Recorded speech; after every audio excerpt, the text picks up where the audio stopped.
جس نے دکھاوے کے لیے عمل کیے اس کے عمل ضائع ہوں گے۔ اللہ تعالیٰ کا مقرب وہی ہے جو مخلوق خدا پر شفقت کرتا ہے۔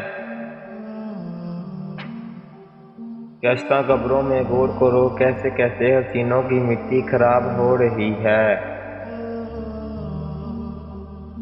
تو نفس کی تمنا پوری کرنے میں مصروف ہے اور وہ تجھے برباد کرنے میں۔ عقل پہلے دل سے پوچھتا ہے پھر منہ سے بولتا ہے۔ جس نے مخلوق سے کچھ مانگا وہ خالق کے دروازے سے اندھا ہے۔ اللہ تعالیٰ اور نبی علیہ السلام کی محبت فقر و فاقہ سے ملی جلی ہوتی ہے۔ تیری غفلت کی نشانی اہل غفلت کے پاس بیٹھنا ہی ہے۔ تیرا کلام بتا دے گا کہ تیرے دل میں کیا ہے۔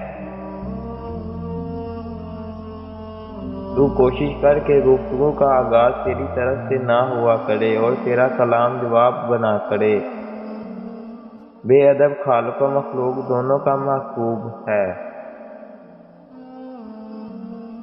غیر ضروری بات کا جواب دینے سے بھی زبان کو بند رکھ۔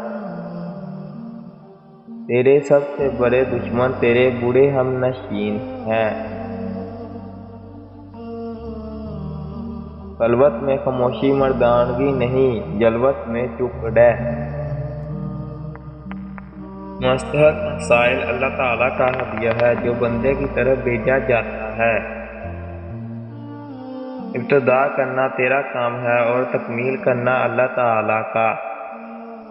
جس عمل میں تجھ کو حلاوت نہ آئے سمجھ لے کہ وہ عمل کیا ہی نہیں۔